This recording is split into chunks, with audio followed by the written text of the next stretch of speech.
Assalamualaikum semuanya, balik lagi di channel YouTube aku, Alun Rahma. Hari ini aku mau share kepada kalian cara biasa aku membuat bumbu dasar. Ini untuk stok di rumah dan ini tuh caranya simple banget dan yang pastinya akan memudahkan kita dalam memasak. Langsung aja, yang pertama ini aku mau masak bumbu dasar putih versi aku ya, atau versi yang bumbu dasar bawang aja. Jadi ini bukan versi lengkapnya. Untuk yang pertama yang perlu kita siapkan itu ada bawang merah, bawang putih, kemiri, sama secukupnya minyak. Ini minyak goreng di sini aku gunain untuk membantu menghaluskan menggunakan blender ya, agar lebih cepat halusnya. Jadi kalau misalnya dalam penggunaan ini kita tuh minyaknya kurang, tinggal kalian tambahin aja sesuai dengan selera. Jadi ini aku masukin dulu semua bahannya ke dalam blender, lalu aku mau halusin hingga semuanya itu benar-benar halus ya. Kalau misalnya kalian ingin ganti minyaknya menggunakan air dulu juga nggak apa-apa, silahkan.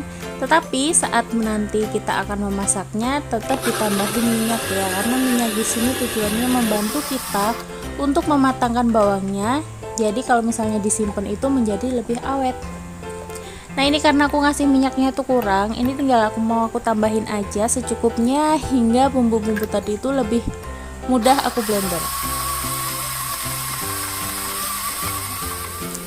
Kalau udah halus seperti ini, jadi teksturnya seperti ini ya, udah halus, udah nggak kelihatan benjol-benjol kayak gitu. Udah, kita matiin aja blendernya, lalu kita panaskan pannya. Di sini kalian boleh menggunakan teflon, wokpan ataupun wajan terserah.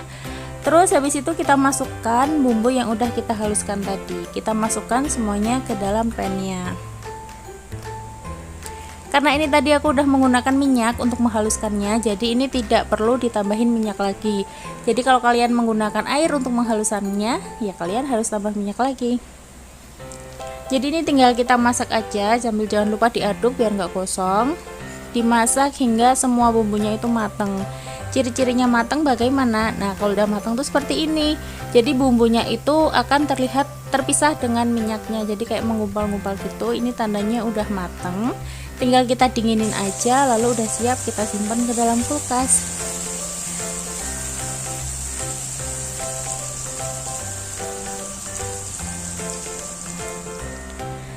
Habis itu jangan lupa kita siapkan wadah untuk menyimpan bumbu dasarnya. Aku saranin sih kalian pakai wadah yang kedap udara dan juga yang berbahan kaca agar lebih awet ya. Ini pastikan kalau sudah dingin tinggal kita pindahin aja semuanya ke dalam wadah. Terus kita tutup dan kita simpan. Dan ini dia hasilnya. Untuk kegunaan bumbu dasar putih bisa kalian baca di sini, ada banyak banget kegunaannya.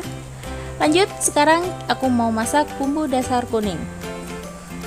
Untuk bahan-bahannya itu hampir sama ya. Ini aku pakai bawang merah 100 gram, lalu aku pakai bawang putih 60 gram.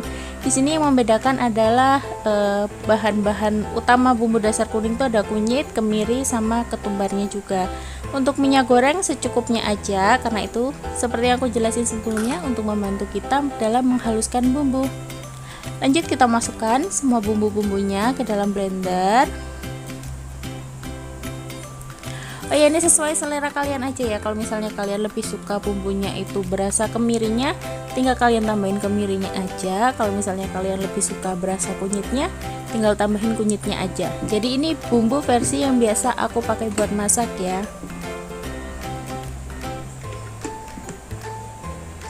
Setelah itu kita haluskan menggunakan blender hingga benar-benar halus.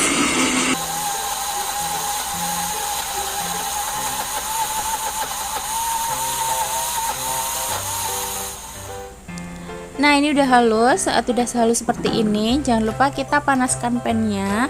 Lalu kita masukkan bumbu yang telah kita haluskan ke dalam pan. Lalu kita masak hingga matang seperti bumbu dasar putih yang sebelumnya tadi.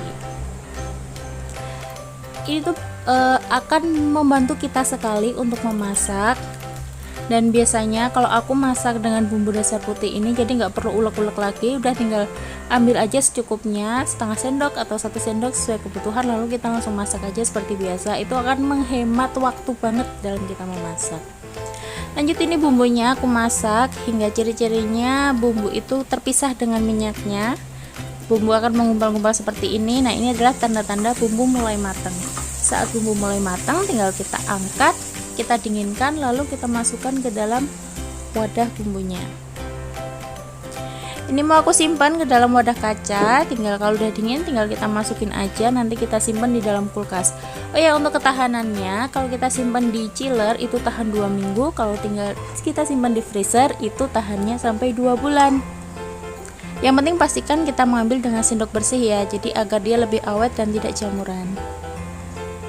Nah, ini dia untuk kegunaan bumbu dasar kuning, bisa kalian lihat di layar. Nanti kalau mau masak tinggal kita tambahin aja aromatiknya sama bumbu-bumbu bubuk kalau misalnya kurang.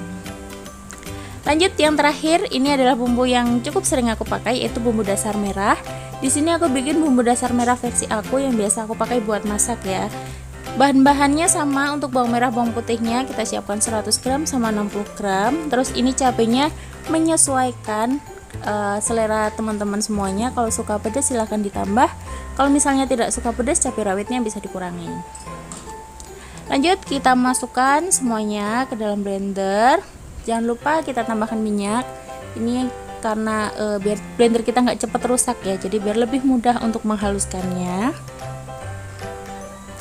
Lalu di blender hingga semuanya benar-benar halus, hingga tidak ada yang menggumpal lagi. Setelah halus baru kita masak. Kalau misalnya nggak punya blender, kalau mau kalian ulek manual juga boleh, silahkan. Atau kalau mau menggunakan chopper atau food processor itu juga bisa, silahkan. Tapi nanti biasanya hasilnya tidak sehalus apabila menggunakan blender.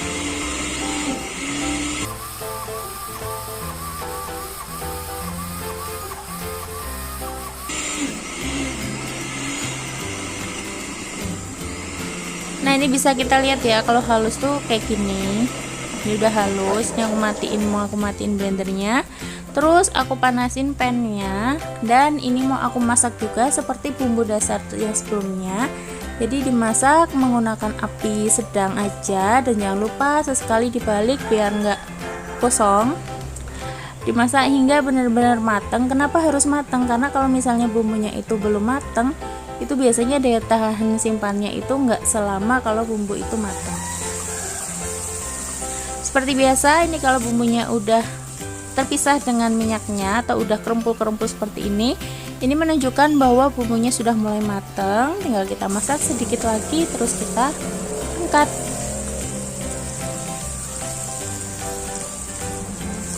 Nanti kalau mau masak, kalian kalau mau lebih pedas tinggal ditambahin aja irisan cabenya ya. Kalau misalnya mau ada warna misalnya sedikit kuning ya tinggal kalian tambahin aja dengan kunyit bubuk seperti itu, jadi fleksibel aja. Nah, ini udah aku dinginin, terus aku pindahin ke dalam wadah dan hasilnya seperti ini. Ini nanti tinggal kita simpan tahan 2 minggu di chiller dan 2 bulan di freezer. Nah, ini untuk kegunaannya kalian bisa langsung lihat aja di layar. Ini tinggal kalian tambahin bumbu bubuk dan bumbu aromatiknya. Terima kasih sudah menonton, semoga bermanfaat.